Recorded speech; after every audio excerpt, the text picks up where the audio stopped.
ధర్మ, అర్థ, కామ, మోక్ష అనే 4 పురుషార్థాల నెరవేర్పును కలిగి ఉన్న పవిత్రమైన ఏకాదశి ఉపవాసాన్ని చేపట్టమని వేదవ్యాసుడు పాండవులకు సూచించినప్పుడు యుధిష్ఠుడు శ్రీకృష్ణుణ్ణి ఉద్దేశించి, జనార్దన్, జ్యేష్ఠమాసంలోని శుక్లపక్షంలో వచ్చే ఏకాదశి గురించి దయచేసి వివరించు అని అన్నాడు. కృష్ణుడు ఇలా సమాధానమిచ్చాడు: ఓ రాజా, వేదాలు మరియు వేదాంగాలలో పాండిత్యం కలిగిన పండితుడు పరమ ధర్మాత్మ వ్యాసుడు ఈ అంశంపై వివరిస్తాడు. కృష్ణ మరియు శుక్లపక్ష ఏకాదశులలో ఆహారం తీసుకోవటం నిషిద్ధం అని వేదవ్యాసుడు ప్రారంభించాడు. ద్వాదశి నాడు స్నానం చేసిన తర్వాత తనను తాను శుద్ధి చేసుకుని కేశవుడికి పూలతో పూజ చేయాలి. ఆ తర్వాతే వారు ఏదైనా ఆహారం తీసుకోవాలి. భీమసేనుడు జోక్యం చేసుకుంటూ, జ్ఞానవంతుడు మరియు గౌరవనీయులైన తాత రాజు యుధిష్ఠిరుడు, తల్లి కుంతి, ద్రౌపది, అర్జునుడు, నకులుడు మరియు సహదేవ్ ఏకాదశి నాడు ఎప్పుడూ తినరు మరియు ఎల్లప్పుడూ ఏకాదశి ఉపవాసం పాటించమని నాకు సలహా ఇస్తారు. నేను నా ఆకలిని నియంత్రించుకోలేనని నేను వారికి చెప్తున్నాను, కాబట్టి నేను ఉపవాసం ఉండలేను అని అన్నాడు. భీమసేనుడి మాటలు విన్న వ్యాసుడు, మీరు మలినాలను తొలగించుకొని స్వర్గపు బహుమతులు పొందాలనుకుంటే శుక్లపక్ష మరియు కృష్ణపక్ష ఏకాదశులలో ఆహారం మానేయటం చాలా అవసరం అని బదులిచ్చాడు. అప్పుడు భీమసేనుడు, ఓ పూజ్యనీయ ఋషి, నేను నిజం చెబుతున్నాను. ఒక్క భోజనం కూడా తినకుండా నేను ఉపవాసం ఉండలేను. వృక్ అని పిలవబడే నా కడుపులోని విపరీతమైన అగ్ని నేను సమృద్ధిగా తిన్నప్పుడు మాత్రమే శాంతిస్తుంది. కాబట్టి మహాముని, నేను ఏడాది పొడవునా ఒకే ఒక్క ఉపవాసం మాత్రమే ఆచరించగలను. దయచేసి నాకు స్వర్గప్రాప్తిని సులభతరం చేసే మరియు అన్ని జీవుల సంక్షేమానికి దోహదపడే ఉపవాసం గురించి నాకు జ్ఞానోదయం చేయండి. నేను దానిని స్థిరంగా పాటిస్తాను అన్నప్పుడు వ్యాసుడు ఇలా అన్నాడు: సూర్యుడు వృషభ రాశిలో ఉన్నా, మిథున రాశిలో ఉన్నా శుక్లపక్షంలో వచ్చే ఏకాదశిని నీరు తాగకుండా ఆచరించాలి. మీరు నీటిని పుక్కిలించడానికి లేదా ఆచమనానికి అనగా మతపరమైన వేడుకలకు ముందు శుద్ధి మార్గంగా అరచేతి నుండి కొద్దిగా నీరు త్రాగే చర్య మాత్రమే ఉపయోగించవచ్చు. కానీ దానితో పాటు ఒక పండితుడు ఏ నీటిని తాగకుండా ఉండాలి, ఎందుకంటే అలా చేయటం ఉపవాసాన్ని విరమిస్తుంది. ఏకాదశి నాడు సూర్యోదయం నుండి మరుసటి రోజు సూర్యోదయం వరకు నీరు తీసుకోకుండా ఉపవాసాన్ని పూర్తి చేస్తాడు. అవసరమైన అన్ని పనులు పూర్తయిన తర్వాత తమ ఇంద్రియాలను జయించిన వారు భోజనం చేయవచ్చు. ఈ నిర్జల ఏకాదశి ద్వారా ఏడాది పొడవునా ఆచరించే అన్ని ఏకాదశుల పుణ్యాలను పొందుతారు.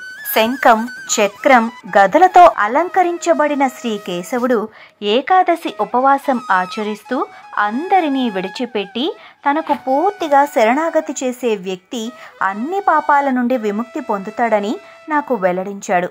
వ్యాసుడు ఇలా అన్నాడు: కుంతీనందన్, నిర్జల ఏకాదశి రోజున పురుషులు మరియు స్త్రీలు ఇద్దరికీ నిర్దేశించబడిన ప్రత్యేక దాన ధర్మాలు మరియు విధుల గురించి నేను మీకు జ్ఞానోదయం చేస్తాను. ఈ రోజున నీటిలో విశ్రాంతి తీసుకునే శ్రీ విష్ణువును పూజించండి. అప్పుడు శ్రీహరి విముక్తిని ప్రసాదిస్తాడు.